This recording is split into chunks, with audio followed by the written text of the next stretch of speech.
السلام علیکم ورحمۃ اللہ وبرکاتہ۔ سامعین گرامی قدر، آپ کا استقبال ہے ہمارے یوٹیوب چینل پر۔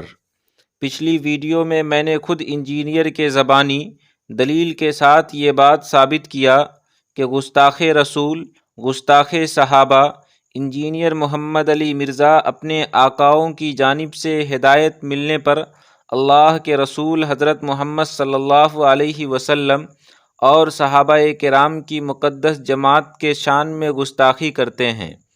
آج کی ویڈیو میں اسی کڑی کی ایک دوسری دلیل پیش کرنے جا رہے ہیں۔ اگر آپ نے پہلی ویڈیو نہیں دیکھا تو اس کا لنک ڈسکرپشن میں موجود ہے، آپ وہاں سے دیکھ سکتے ہیں۔ سامعین، جب تک مرزا کے آقاؤں نے ان کے سامنے ہڈی نہیں ڈالا تھا تو قادیانی کے بارے میں مرزا کا یہ فتویٰ تھا کہ وہ کافر ہے۔ خود مرزا کی زبانی سماعت فرمائے۔ اجماع کا سلسلہ قیامت تک چل رہا ہے۔ ابھی 14ویں صدی میں بہت بڑا اجماع ہوا ہے کہ غلام احمد قادیانی کے ماننے والے لوگ، چاہے وہ اپنے آپ کو قادیانی کہیں یا لاہوری، چاہے اس کو پروفٹ مانے یا اس کو مجدد مانے، وہ دائرہ اسلام سے خارج ہے۔ قادیانی فرقہ جو ہے یہ دائرہ اسلام سے خارج ہے، اس پہ امت کا اجماع ہوا ہے۔ تو یہ قیامت تک اجماع جاری رہے گا۔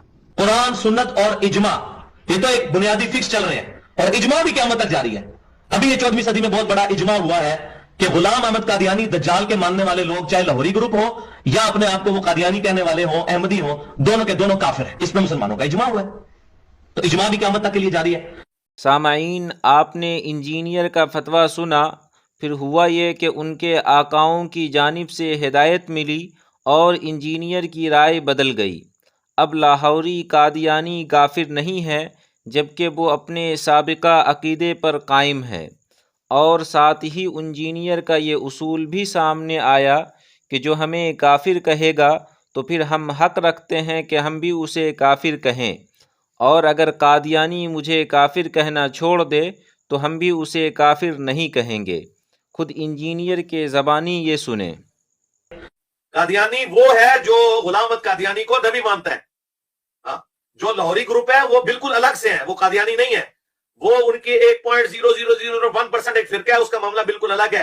قادیانی انہیں کافر سمجھتے ہیں، وہ قادیانی تو لاہوریوں کو کافر سمجھتے ہیں۔ آپ کو کہاں سے نہیں، جی صاحب انہوں نے مسلمان مان لیا ہے۔ اب یہ انجینئر کا انوکھا اصول بھی سنیں۔ جو ہمیں کافر کہہ رہا ہے، پھر ہم حق رکھتے ہیں کہ ہم اسے کافر کہیں۔ اور میں نے کئی دفعہ یہ گولڈن کوٹ اپنا بیان کیا ہے لوگوں کے سامنے کہ اگر قادیانی ہمیں کافر کہنا چھوڑ دیں تو ہم ان کو کافر نہیں کہیں گے۔ اگر قادیانی ہمیں کافر کہنا چھوڑ دیں تو ہم ان کو کافر نہیں کہیں گے۔ تمام ثبوتوں کو مد نظر رکھتے ہوئے اب خود ہی فیصلہ کریں کہ انجینئر صحیح ہے یا غلط۔ اس کا کام صرف اپنے آقاؤں کی پیروی کرنا ہے۔ ادھر سے کہا جائے گا یہ دن ہے تو انجینئر کہے گا یہ دن ہے، پھر کہا جائے گا کہ رات ہے تو انجینئر کہے گا یہ رات ہے۔ اس لیے انجینئر کے چکر میں نہ پڑیں، اپنی ایمان کی حفاظت کریں۔ انجینئر قرآن و حدیث کے نام پر لوگوں کو گمراہ کرنے میں لگے ہوئے ہیں۔ انجینئر کے بارے میں آپ کی کیا رائے ہے؟ کمنٹ باکس میں ضرور بتائیں۔ ویڈیو کو اپنے دوستوں کے ساتھ شیئر کریں۔ جزاک اللہ۔